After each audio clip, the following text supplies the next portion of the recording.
रानी की काम वासना एक बौद्ध कथा प्राचीन भारत में मगध राज्य की रानी सुमित्रा अपनी अद्भुत सुंदरता और विलासिता भरे जीवन के लिए जानी जाती थी। राजा अनंत देव की पत्नी होने के बावजूद उसके मन में एक अजीब बेचैनी थी। महल में वैभव, सुख संपत्ति और प्रेम की कोई कमी नहीं थी, लेकिन फिर भी उसका मन कभी पूर्ण रूप से संतुष्ट नहीं होता था। रानी को यह समझ नहीं आ रहा था कि जब उसके पास सब कुछ है तो भी क्यों उसका हृदय किसी अधूरेपन की अनुभूति करता है। वह यह मानती थी कि काम वासना ही जीवन का सबसे बड़ा सुख है और इसी में तृप्ति की तलाश करती थी। लेकिन जितना अधिक वह इस सुख में डूबती, उतना ही अधिक वह बेचैन होती जाती। उसके भीतर एक अजीब सा शून्य था जिसे कोई भी बाहरी भोग भर नहीं पा रहा था। वह जितना अधिक विषय सुखों में लिप्त होती, उतना ही अधिक उसका मन अशांत होता जाता। यह एक अंतहीन प्यास की तरह था जो कभी बुझती ही नहीं थी।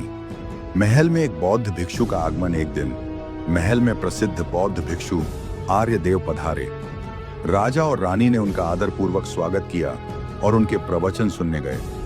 आर्यदेव ने अपने प्रवचन में कहा, वासना और भोग मनुष्य को जितनी देर के लिए सुख देते हैं, उससे अधिक देर के लिए उसे अधीर बना देते हैं। यह सुख अस्थायी है और अंततः दुख ही लाता है। रानी सुमित्रा यह सुनकर असमंजस में पड़ गई। उसके हृदय में कई प्रश्न उठने लगे। क्या यह सच था कि जिस सुख को वह अब तक जीवन का सार मानती आई थी, वही उसका सबसे बड़ा भ्रम था? उसने भिक्षु से व्याकुल होकर पूछा, भगवान, क्या आप यह कह रहे हैं कि विषय सुख जीवन का सार नहीं है? यदि यह सत्य है तो मैं इसे कैसे समझ सकती हूँ?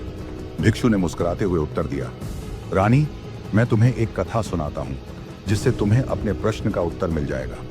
पद्मावती की कथा। एक बोधिसत्व की यात्रा।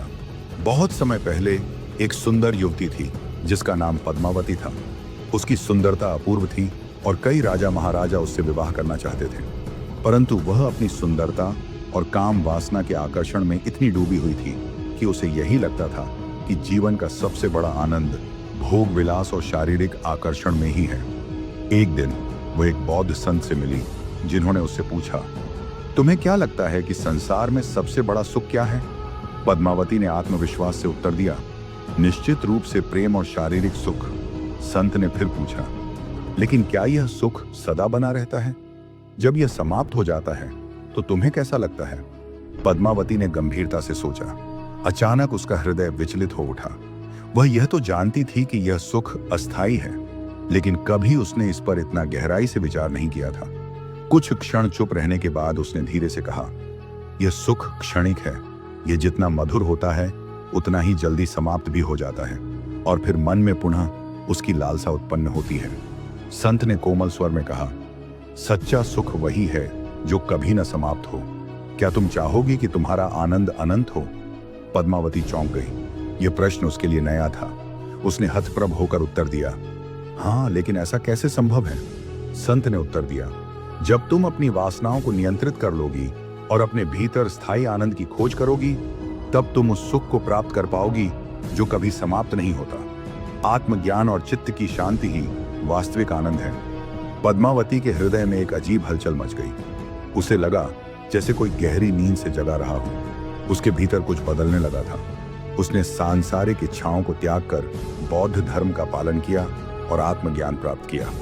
रानी का आत्मबोध। रानी सुमित्रा इस कथा को सुनकर गहरे चिंतन में डूब गई। उसके भीतर एक तूफान उठ खड़ा हुआ था। उसे एहसास हुआ कि वह भी उसी पद्मावती की तरह विषय सुखों में तृप्ति खोज रही थी, लेकिन वह सुख वास्तव में क्षणिक था। उसकी आंखों के सामने जैसे एक पर्दा हट गया था। उसकी आवाज कांप उठी जब उसने भिक्षु आर्यदेव से पूछा, तो क्या इसका अर्थ यह है कि हमें सभी सांसारिक सुखों को त्याग देना चाहिए?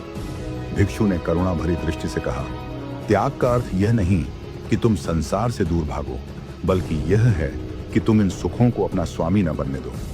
सुख के पीछे भागने से दुख बढ़ता है, लेकिन यदि तुम भीतर की शांति को खोज लोगी तो कोई भी बाहरी सुख या दुख तुम्हें विचलित नहीं कर पाएगा। रानी का नया मार्ग। उस दिन के बाद रानी सुमित्रा का हृदय जैसे एक नए प्रकाश से भर गया। अब उसने भोग विलास को अपना जीवन का ध्येय मानने के बजाय आत्म संयम और ध्यान को अपनाने का निश्चय किया। उसने धीरे धीरे अपनी इंद्रियों को वश में करना शुरू किया और अपने भीतर झांकना शुरू किया। अब वह महल में रहते हुए भी ध्यान और साधना करने लगी। पहले जो बेचैनी उसे हर समय सताती थी, अब वह धीरे धीरे शांत होने लगी। उसके भीतर एक नई शांति का संचार हुआ, एक ऐसा आनंद जो बाहरी सुखों से परे था। उसने पहली बार सच्चे सुख का स्वाद चखा था, एक ऐसा सुख जो किसी बाहरी वस्तु पर निर्भर नहीं था, बल्कि जो स्वयं के भीतर था। उपसंहार इस प्रकार, रानी ने यह समझ लिया कि सच्चा सुख बाहरी भोगों में नहीं, बल्कि आत्मज्ञान और आंतरिक शांति में है। अब वह पहले की तरह व्यर्थ की लालसाओं में भटकने के बजाय अपने भीतर स्थायी आनंद की खोज में लग गई थी। और यहीं से उसकी असली यात्रा शुरू हुई, वासना से वैराग्य की यात्रा, अस्थायी सुख से अनंत आनंद की ओर।